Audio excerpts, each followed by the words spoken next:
Tonight, new details in the death of a Winnipeg senior, what we know about her efforts to obtain a peace bond against the man now accused in her death. Also tonight. But at the same time, there's a way to handle things, and I don't think this is the way they should be going. Russ Wyatt digs in his heels after the mayor's inner circle moves to boot him from city committees and boards. What the Transcona councillor has to say. Plus, setting the clocks once and for all. The idea of us changing the clocks twice a year, I think that day is past. What comes next as the Premier says twice yearly time changes may be coming to an end. CTV News. Live from downtown Winnipeg with Marilee Caruso. Good evening. Thanks for joining us. New developments tonight in the case of a senior killed at a St. Vital condo complex this week. CTV News has learned the 80-year-old victim attempted to get a protection order against the man now charged in her death. CTV's Harrison Shin is standing by live with the details. Harrison, when did this happen? Just the day before she was found dead, Marilee. Today, Winnipeg police identified the victim as Gladys Bellamy, and we have learned she turned to the justice system for help and protection against the man who is now charged with second-degree murder. He was her neighbor in that same condo building on the same floor, and a day after that court hearing, she was found dead. Monday morning, Gladys Bellamy and other residents of the Legend condo complex went to court to try and get a peace bond against Jose Raulino, 74. Late Tuesday, Bellamy was found by Winnipeg police with fatal injuries. Raulino is now charged with second-degree murder. Here's part of what happened in court according to an audio recording. Bellamy, another resident, and a condo president were at the court seeking a peace bond against Raulino. Justice Weldon Klassen asked Bellamy if she had a chance to talk to mediation services, and she said no. Klassen recommended the applicants speak to mediation first, and when one of the applicants asked Klassen if they can say something, he said, quote, "No, you are going to talk to mediation services."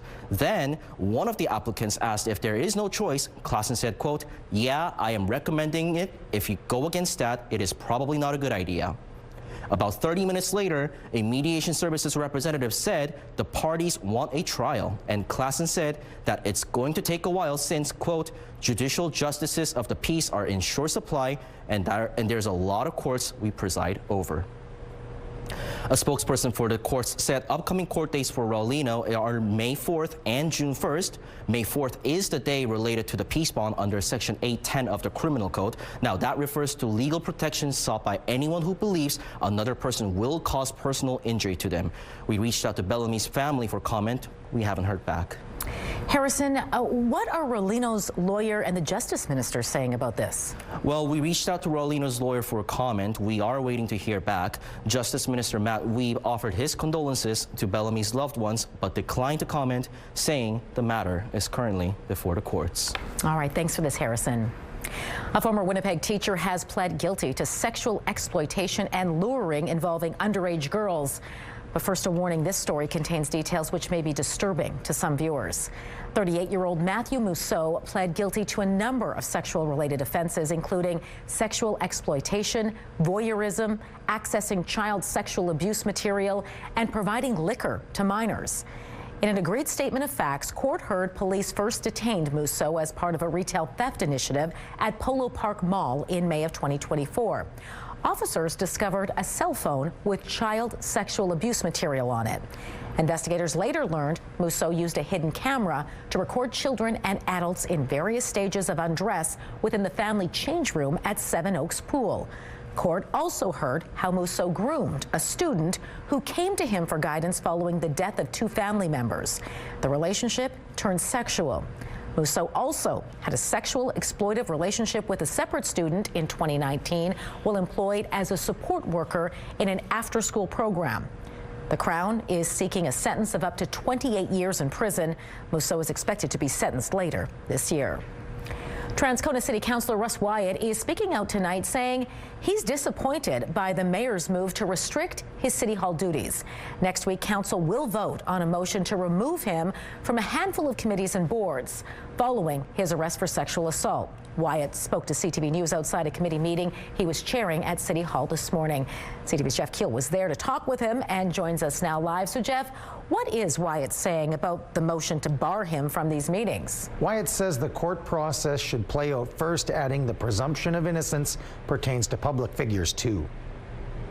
City Councilor Russ Wyatt says a motion to boot him from 5 committees and boards is not the way the situation should be handled. It's disappointing that this is the choice the mayor's decided to go. Wyatt made the comments to CTV News during a break of Friday's East Kildonan Transcona Community Committee meeting. Last month, Wyatt was arrested and charged with drugging and sexually assaulting a man. I want to reiterate, I'm innocent. It's before the court, so I can't comment on it. Wyatt ignored calls to step away from his City Hall duties while he deals with the charges. So this week, the Executive Policy Committee endorsed a motion from Mayor Scott Gillingham to remove Wyatt from the Property and Development Committee and 4 other committees and boards. One of the concerns is it seems like things are just going on as if nothing happened. These are serious, serious charges. The mayor and EPC members say residents have raised concerns about Wyatt's attendance at these meetings. In some cases, citizens sit on these boards. But Wyatt said he's going to continue to serve his constituents, adding the presumption of innocence also applies to public figures like himself. They let the due course, as has always been said, it's before the course. If you look at what the mayor has said before on matters, when something's before the course, it's before the course, let it be before the course. So that's the approach. City politics professor Aaron Moore disagrees, saying the motion is not out of order. Particularly for somebody who's public facing, there would be an expectation that, okay, for the time being, we're putting you to the side. Moore adds this is not a usual step for Winnipeg City Council. It's unprecedented, but these are unprecedented. This is an unprecedented case, though. Council has the final say on the motion next Thursday, which Wyatt can vote on, and no surprise, he plans on voting against it. The allegations against Wyatt have not been tested in court. Jeff, if Council follows EPC's lead, will Wyatt have to step down from the community committee he chaired today? No. Council has no authority to remove Wyatt from the community committee or council. That would require changes at the provincial level. This is something being discussed at City Hall. All right. Thanks for this, Jeff. It isn't over yet, but people in Peguis are breathing a sigh of relief tonight. It appears the Fisher River has crested and water levels are starting to recede.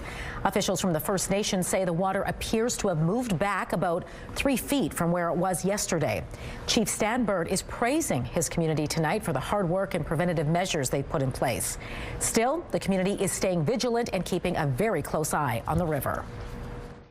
The water is still flowing quite strong. It's still high. We're not through the danger yet. We still have to remain diligent and make sure that we protect our homes still, and that we that in case something else changes, because in the years past we've seen the water crest go up and down over a few period of days.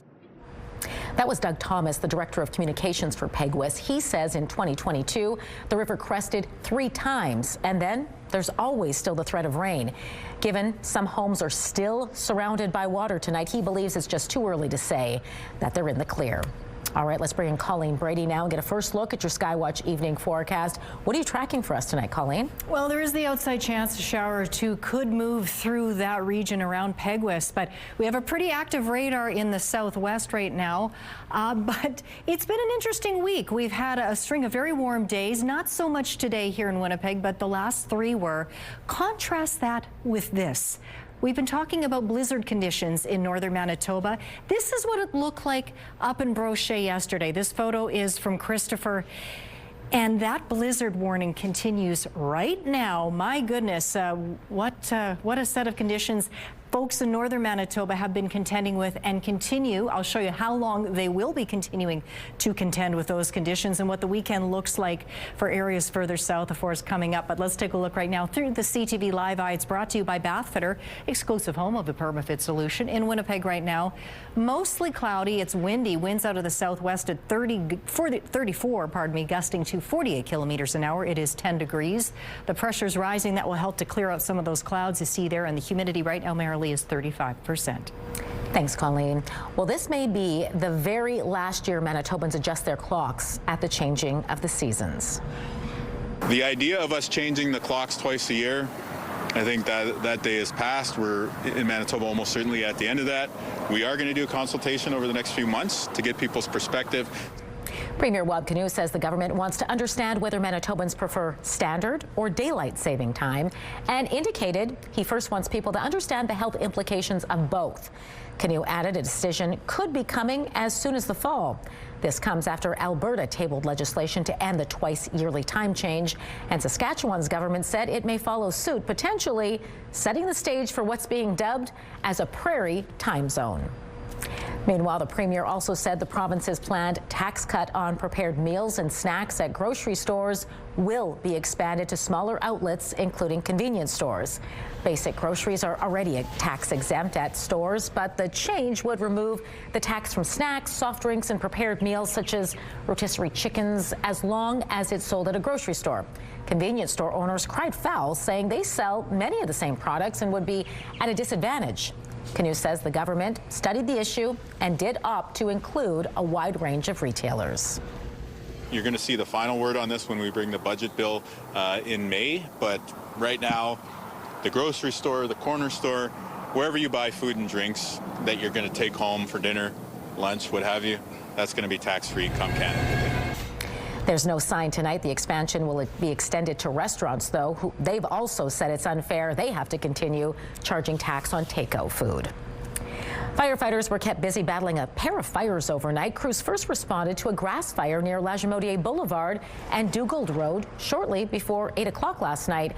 We're told it was about 400 square meters in size when crews arrived, and it took them about an hour to get it under control.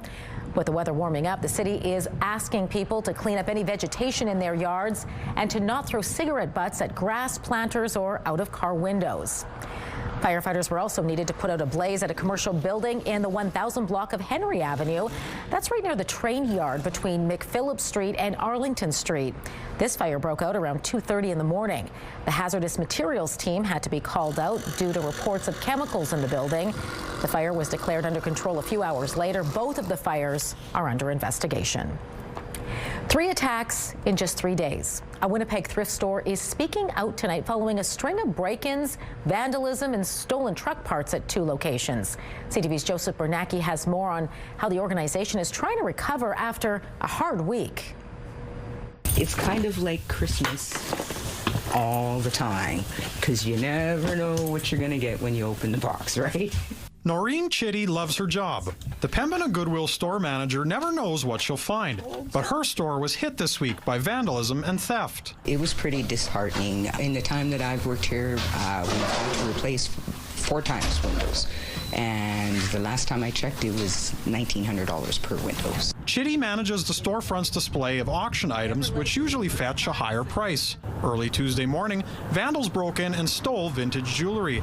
They put up wooden boards, but that didn't stop the thieves who came back. It was kind of like, oh no, not again. Like, if we haven't gone through enough that way, and now there's more things that are lost. She says thieves stole a brand name travel bag Wednesday morning. This particular store has had its share of challenges. In fact, a passenger vehicle careened off Pembina Highway, setting the front of the store ablaze in March 2019. But it's not just the Pembina location under attack this week. On Thursday, the main location downtown suffered losses too. The next day we came in and 2 of our trucks were hit and had 2 catalytic converters stolen. Charlotte McTavish, executive director of their organization, says this is the 5th time their trucks have been targeted in the same way. It's expensive for them to do repairs. McTavish says cameras and alarms help, but they can't stop smash and grabs like this. We could put bars on, yes, we can put down those like accordion metal doors, but here's the thing is that I don't want people feeling that it's not a safe place to shop. She's calling on the community to shop and donate at their stores as they try to absorb the financial impact. Joseph Bernacki, CTV News, Winnipeg. A vigil is growing on Henderson Highway tonight as people pay their respects to a man who died after being hit by a vehicle earlier this week. Take a look. This is a live look at Henderson Highway and Neil Avenue. That's where 32-year-old Gabe Beardy was struck Sunday morning. A family spokesperson previously told us Beardy was a devoted father of 4 who loved to joke around and made friends wherever he went. You can see all kinds of people at this vigil tonight, family, friends. They're laying flowers and carrying signs. His death has prompted a lot of calls for stronger safety measures for pedestrians. Gabe's uncle tells CTV News he was always there for family and his community. How much lives this young man touched, right? He touched a lot with his kindness, his love, right? And you know, we are going to miss this young man. I am going to miss this young man. All of us are going to miss him. The community of Lake St. Martin is going to miss him.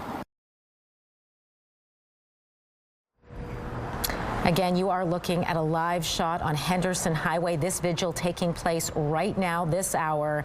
His family is gathered there along with friends of Gabe Beatty. They are all calling for changes to be made to the area where this crash happened, which is where this vigil is taking place. They are asking for the speed limit to be lowered to 30, much like it is done in school zones. Still to come tonight, the federal government approves a natural gas expansion project. I think this comes at an important time. There's a lot of economic uncertainty in the world. We break down what it means for exports and energy strategy after this. Taking a look at the markets tonight, crude oil dropped $1.50. The Canadian dollar closed mostly flat. Gold futures rose nearly $17. The TSX lost 8 points. The Dow Jones fell 79 points, while the Nasdaq added 398 points. 3 Winnipeg companies are flying high with a multi-million-dollar investment from the federal government. These investments support not only military readiness, but also Canada's ability to respond to domestic emergencies. The Regional Defense Investment Initiative will split $19.5 million between 3 Winnipeg-based defense suppliers. Windshield Devices will receive $3.5 million for a manufacturing facility for personal protection equipment and military and civilian applications. Standard Aero will receive $8 million for the expansion of its campus. Another $8 million will go to Magellan Aerospace to establish an advanced machining center. This expansion project will add 70,000 square feet to our footprint. It's about advancing technologies, right? So we're going to be improving our current processes. It's going to enable us to do the products that we currently have more efficiently. The 3 projects are expected to create more than 150 jobs and support more than 10 small and medium-sized businesses right here in Manitoba. The Winnipeg man accused of making death threats towards the Prime Minister is facing more charges tonight. The 55-year-old was arrested in February and charged with 3 counts of uttering death threats. Federal RCMP announced 3 additional charges today, advocating genocide, willful promotion of hatred, and an additional charge of threatening the Prime Minister with death. The investigation started in January after a social media user allegedly posted threats towards Mark Carney and incendiary messages about Jewish and Muslim communities. He remains in custody. The federal government has approved a $4 billion expansion of Enbridge's West Coast pipeline in British Columbia. Called the Sunrise expansion, it's intended to increase capacity through the existing natural gas pipeline system. The company says the project is shovel-ready, and the Liberals are touting it as another big project approval. But as CTV's Rachel Aiello reports, the pitch predates Prime Minister Mark Carney, as it's been in the hands of the Canadian regulator since 2024. Today, Enbridge's $4 billion BC natural gas pipeline expansion got the green light, adding capacity and fortifying a West Coast liquefied natural gas project. This expansion ensures British Columbia has enough gas to supply an LNG export facility like Woodfibre LNG, which will be the first net zero LNG export facility in the world. The project will add approximately 140 kilometers of new pipeline by constructing 11 pipeline looping segments parallel to the existing line. Well, it's pretty small, relatively speaking. So 300 million cubic feet a day is, in the context of what we do in Western Canada, is probably 16 or 18 billion cubic feet a day of gas production right now. Construction will begin this summer. And the government says the expansion is set to add more than $3 billion to Canada's GDP, generate more than $700 million in tax revenue, and create 2,500 jobs, including for local Indigenous communities. I think this comes at an important time. There's a lot of economic uncertainty in the world, and Canada's economy needs these kinds of jobs. In a statement, Enbridge's CEO said, "We're excited about the role this project will play in increasing economic prosperity and energy security." But critics say this expansion took far too long to approve, given the Liberals' promise of record speed, and that in the future, major projects need to start moving way faster. There have been lots of announcements, lots of press releases, lots of news coverage about bureaucratic busy work, but not a lot of results. Canada's energy regulator greenlit the project with 47 binding conditions related to environmental protection, safety, and Indigenous engagement. It's expected to be operational by 2028. Rachel Aiello, CTV News, Ottawa. There's a new round of peace talks between the U.S. and Iran planned for this weekend. The White House confirmed today U.S. Special Envoy Steve Witkoff and Jared Kushner will head to Pakistan tomorrow. We hope progress will be made, and we hope that positive developments will come from this meeting, and we will see. And the President, the Vice President, the Secretary of State will be waiting here in the United States for updates. Witkoff and Kushner will meet with Iran's foreign minister in Islamabad. Vice President J.D. Vance will be on standby to travel there if talks progress. President Trump has extended the current ceasefire indefinitely. A U.S. Special Forces soldier involved in the daring military operation which captured Nicolas Maduro in Venezuela has been arrested. He's accused of pocketing $400,000 by betting on the timing of the top-secret raid before it even happened. According to the indictment, in late December, Master Sergeant Gannon Kent Van Dyke opened an account on Polymarket, a popular prediction market platform. He wagered $33,000 on when Maduro might be removed from power. Prosecutors say Van Dyke was involved in the planning and execution of the operation and had access to classified information before he placed the bet. Fierce and destructive weather tore through parts of the U.S. yesterday, leading to dramatic scenes like this one in Oklahoma. Dude, look at this. Look at this. Yikes.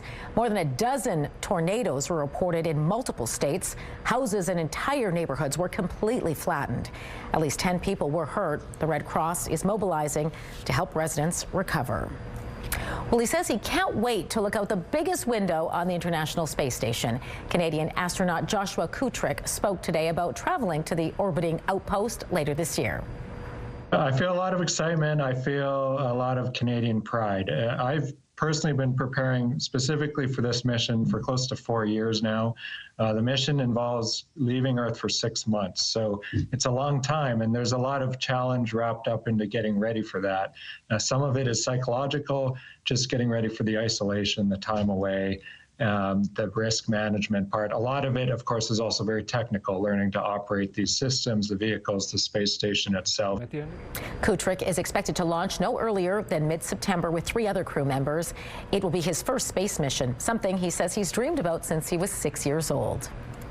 An early morning water main break sent water flooding onto a North End street. Take a look. As you can see, water bubbled up from the Grass Boulevard, flowing over the curb and onto Matheson Avenue near Parr Street. There's no word yet tonight on what caused this water main break or when it will be repaired. CTV News has reached out to the city for more information. We are still waiting to hear back. The moose is loose, and it's all thanks to a group of people in Nopaming Provincial Park. The remarkable story when we return. Well, after those soaring temperatures through the midweek here in Winnipeg, a little cooler today, and that will be what it will be like throughout the weekend. But there will be sunshine, including on Saturday. High a little colder than this on Saturday. So we warm up by Sunday, sunny, but then by Sunday night, we'll likely see some rain start to move in, which should continue through the day on Monday. A high of just 6 degrees.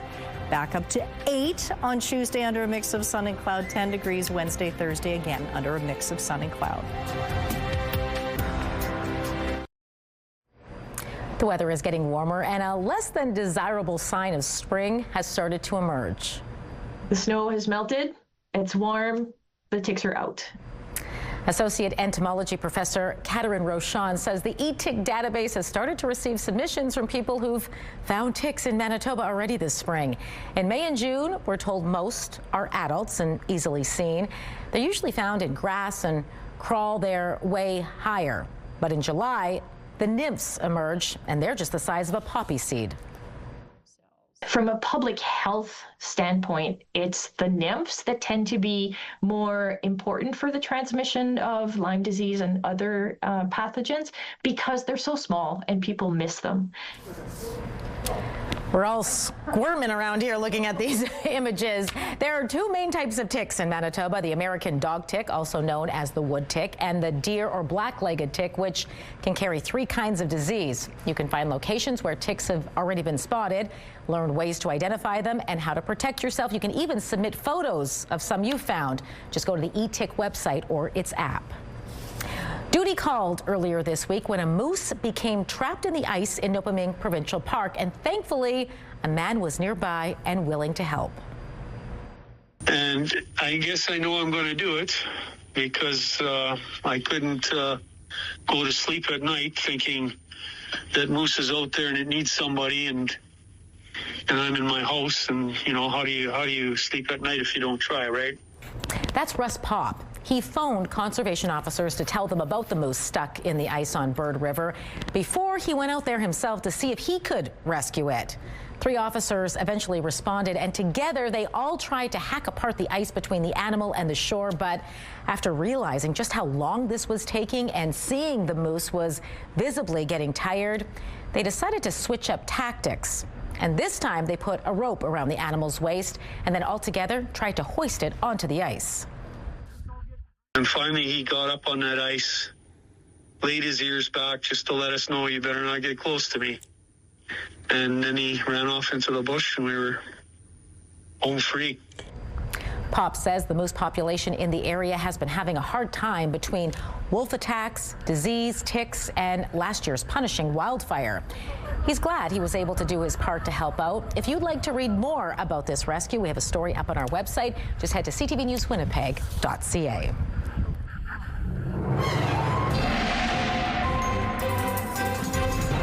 CTV Skywatch weather brought to you by South Beach Casino and Resort. Visit southbeachcasino.ca. Great job to everyone involved there. Not an easy feat. That's a big moose, He's a but big guy, yeah, he's big thankful to all of your efforts tonight.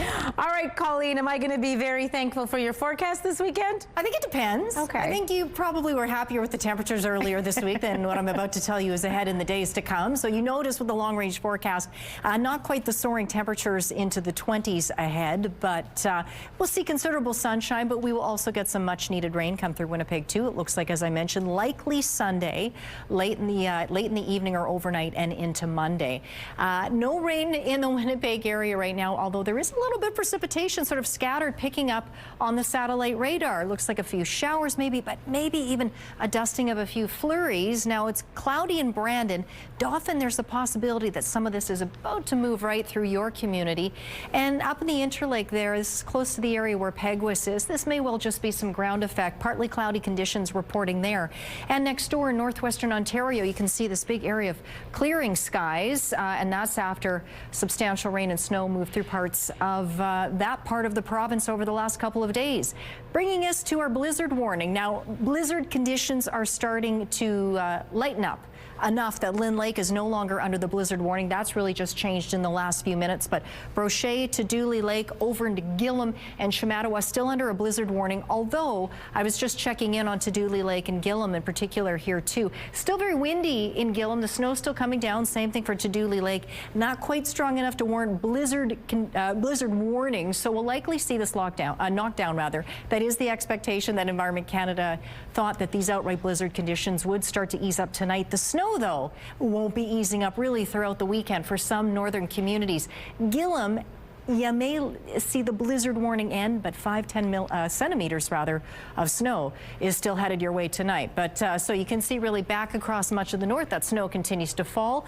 Down here in the south, fairly clear this evening.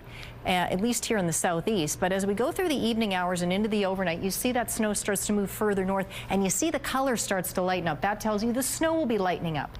But wait, there's more. If you're in the northwest, there's another round of this coming through. This tail scoops back around, and it's going to bring even more snow back to places like Flin Flon, Lynn Lake, and to Thompson throughout the day tomorrow. And you can see that tail, really, the leading edge, could bring some showers swinging through. And this just keeps on coming until we get to Monday, when that low finally moves out over Hudson Bay. Sunshine on Sunday across the south, ahead of that rain you might have saw there coming up from the Dakotas. 1 is our low tonight with a chance of showers, albeit a low, and light south winds. And then tomorrow, 3 in the morning, mix of sun and cloud, west winds at 30. Southwest winds tomorrow gusting in the afternoon up to 8 degrees under that mix of sun and cloud. Might get a little cloudier in the afternoon. Flurries and blowing snow tonight in Churchill. As I mentioned, the blizzard warning in effect for now for Gillam, but 5-10 centimeters there. Rain tonight for Island Lake, snow for Thompson.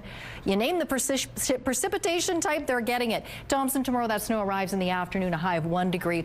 Blizzard conditions have now started to abate in Lynn Lake, so the warning has been knocked down there, but snow is moving through the region tomorrow, and a few more light flurries for other areas in the northwest. Across the southwest tonight, overnight lows between -3 and -5, partly cloudy. And then tomorrow, slight chance of a few flurries going through Dauphin and Swan River, but the chance is low. Winnipeg in the southeast tonight, varying amounts of cloud, lows near freezing, sunshine or a mix of sun and cloud with those winds picking up. And in northwestern Ontario, fairly clear tonight, dipping below freezing. As the sun comes out in Kenora tomorrow, the clouds will build up in Fort Francis, all areas heading to highs right around 13 degrees.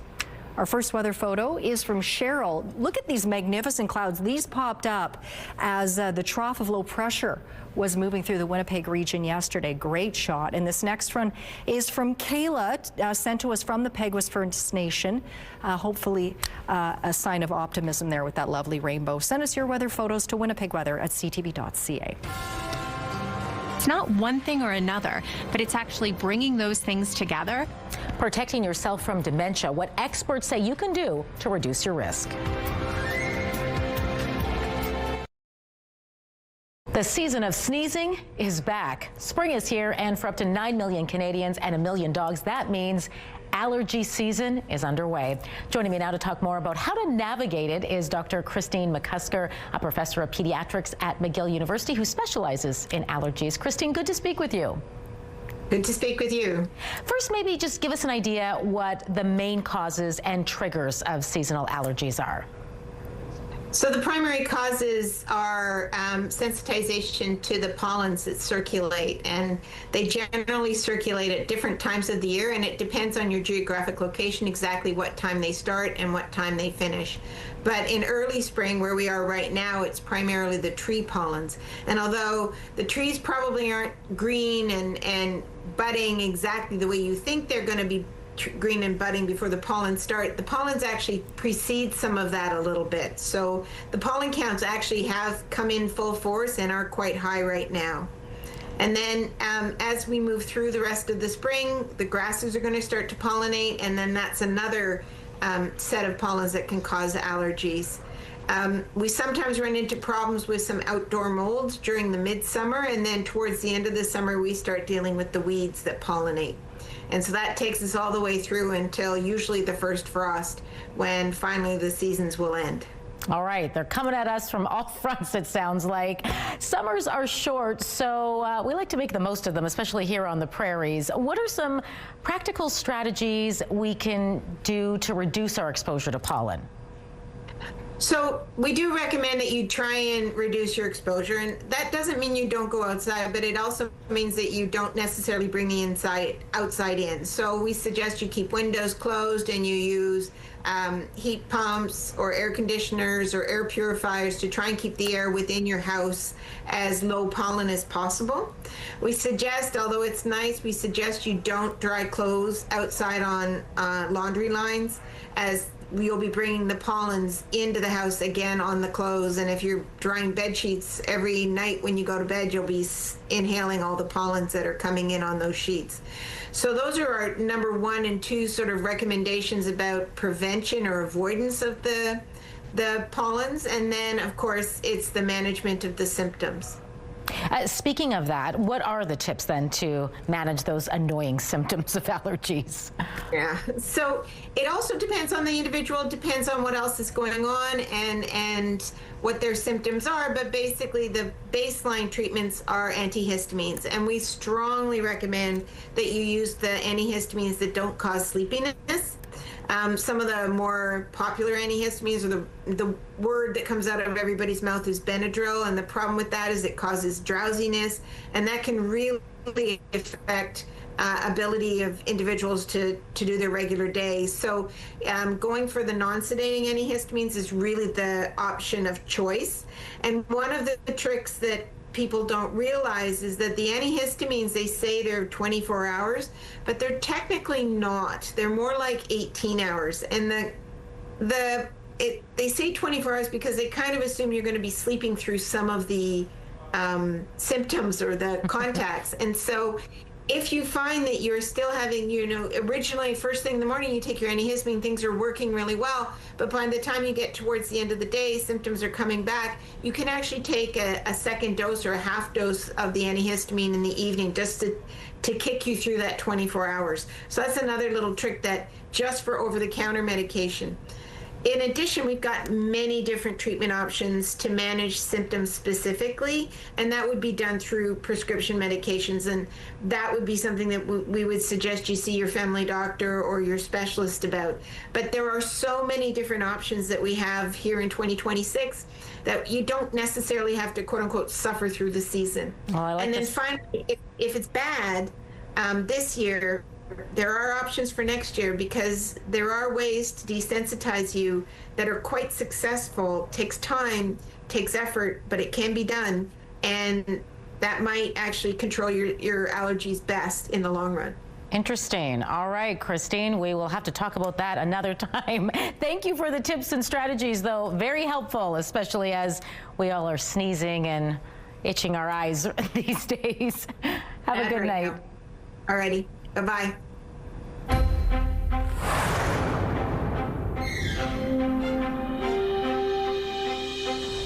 According to the Alzheimer's Society of Canada, an estimated 771,000 Canadians are living with dementia. Despite advances and continued research, it remains a disease without a current cure. But experts say there are ways to reduce the risk of developing the disease. Healthy habits, including protecting your head from injuries, challenging your mind, getting regular exercise, eating fresh food, staying smoke-free, socially engaged, and getting a good night's sleep. It's not one thing or another, but it's actually bringing those things together and starting to make small changes as you can to really get to that place of having the activities that are going to benefit your brain health long term.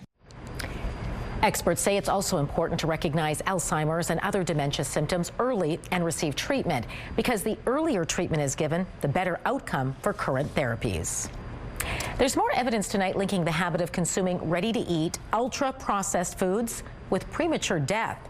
In the U.S., researchers from Harvard found people who were quick to reach for a sugar fix, at least 7 servings a day, were more likely to die when they checked back in 30 years later.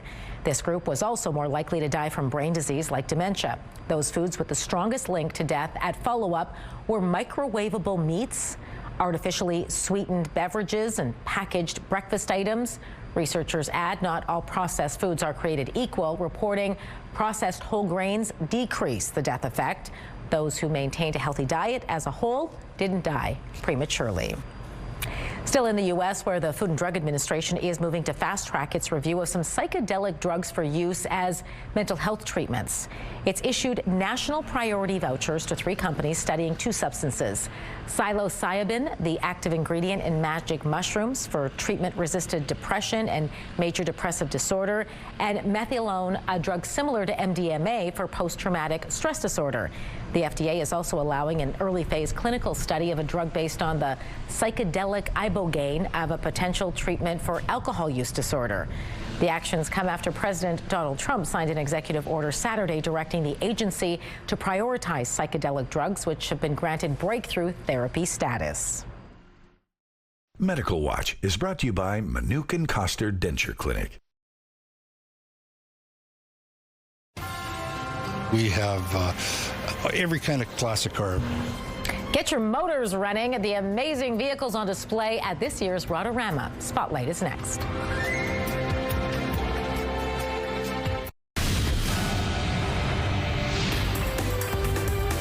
Spotlight sponsored by the Casinos of Winnipeg, presenting the Michael Jackson History Show. Well, rev up your engines. The 25th anniversary of Rotorama kicked off today. Presented by the Manitoba Street Rod Association, the family-friendly car show featuring hot rods, classic and muscle cars, and it's all for a good cause. Funds raised from the show go toward purchasing bicycles for disadvantaged children. The event is also intended to promote hobbyists in the province, and there's something for all car connoisseurs. Everything from antique cars, we have Packards, we have Camaros, we have trucks, we have every kind of classic car. With this one here behind us is a 32 or 31 Ford, I should say. And then we have the antique school bus. You can catch the action at Red River Exhibition Park. The event runs all weekend with guests on Saturday encouraged to wear 50s and 60s retro wear. Admission can be purchased at the gate. Well, if you've been searching for a new read, you'll have lots of options this weekend over at St. Patel Centre. The 66th Annual Children's Hospital Book Market launched today. The volunteer-run event offers shoppers thousands of used books to sort through, all for a good cause. Proceeds from the event go toward the Children's Hospital Foundation of Manitoba. And when it comes to the genres, they've got you covered with books from over 80 different ones, including children's books, graphic novels, mystery, and of course, true crime. To date, the book market has raised more than $10 million for the Children's Hospital. It runs through Sunday. Here's a look at some of the other events taking place in Manitoba this weekend. The Winnipeg Comedy Festival continues at venues across the city. McCreary hosts its annual Manitoba Maple Syrup Festival. The Assiniboine Park and Zoo and Fort White Alive have activities in celebration of Earth Day. Stargazers are invited to discover the universe on International Astronomy Day at Assiniboine Park. Dolnavert asks if there's a spirit with us as it explores the spiritualist movement. A popular African story inspires a theatrical tale at the Franco-Manitoban Cultural Center, and William Prince brings his Further from the Country tour to Centennial Concert Hall. You can find a full list of events this weekend on our website, ctvnewswinnipeg.ca. Well, after making history as the first Filipino group to perform at Coachella, Beanie is hitting the road for a world tour, and that includes a stop here in Winnipeg. Every time you look at me, The girl group today announced the Signals Tour, which has stops across Asia, Europe, and North America. They've seen a surge in popularity after attracting global attention during breakout performances as the festival in California earlier this month. Beanie is set to take the stage at Canada Life Centre August 24th. Tickets go on sale May 15th through livenation.com. Well, the countdown is on. We are now 100 days away from the return of our city's largest ethno-cultural festival. And this year, Folklorama is introducing 2 new pavilions. Joining the lineup this year, the Salvadorian Pavilion and the Heart of Romania Pavilion. Returning this year after a brief hiatus are the First Nations, Mexican, and Chilean pavilions. As usual, you can look forward to all the exciting performances and delicious food from around the globe. The late-night dance parties are back at several pavilions, including the African, Brazilian, and Caribbean pavilions, just to name a few. Tickets go on sale June 8th. Your primetime lineup kicks off tonight with 2 episodes of Happy's Place starting at 7. W5 Avery Haynes Investigates comes next at 8. Then catch Boston Blue at 9. It's all right here tonight on CTV. A warm greeting from an unlikely cast of characters why Winnipeg mascots were hanging out at the airport today. Women's clothing provided by RW & Company. Salon services provided by S&Teak Spa Salon. Highest temperature today, well, that was just 10. On this day in 1982, 29.0 degrees in Winnipeg. Tonight we drop down close to freezing 1 degree. There's a slight chance of showers. A mix of sun and clouds Saturday, 8 degrees. Sunny Sunday, 12. Now we'll likely see some rain move in by Sunday night, late at night. Continuing on Monday, just 6 merrily. Back up to 8 on Tuesday, a mix of sun and cloud, 10 degrees through Wednesday and Thursday, again under a mix of sun and cloud. Thanks, Colleen. Visitors arriving at Winnipeg Richardson International Airport today got a colorful greeting from some of the city's favorite mascots. Take a look. The event is called Mascot Madness, done in collaboration with Winnipeg Economic Development and Tourism and the Winnipeg Airport Authority. It's part of an initiative to showcase some of the city's best attractions, sports teams, and experiences. This year's furry lineup included Buzz and Boomer from the Winnipeg Blue Bombers, Goldie and Goldette from the Gold Eyes, Mickey Moose from the Jets, the Folklorama Llama, and many more. Tourism in Winnipeg is growing, and we're excited to see that trend continue and to see Winnipeg be seen as a viable alternative or option for Canadians and others to come and experience what we have to offer. And I think today gives folks a peek at the energy and the warmth that our Winnipeggers have to offer our visitors as well. The event was also intended to show the spirit of friendly Manitoba. What a fun day to arrive in Winnipeg. That'd be great. Good job, all our mascots. Yeah, there was a lot of them there too. Well, welcome to Winnipeg. Mascot style. Exactly. All right, have a great weekend. We'll see you back here Monday.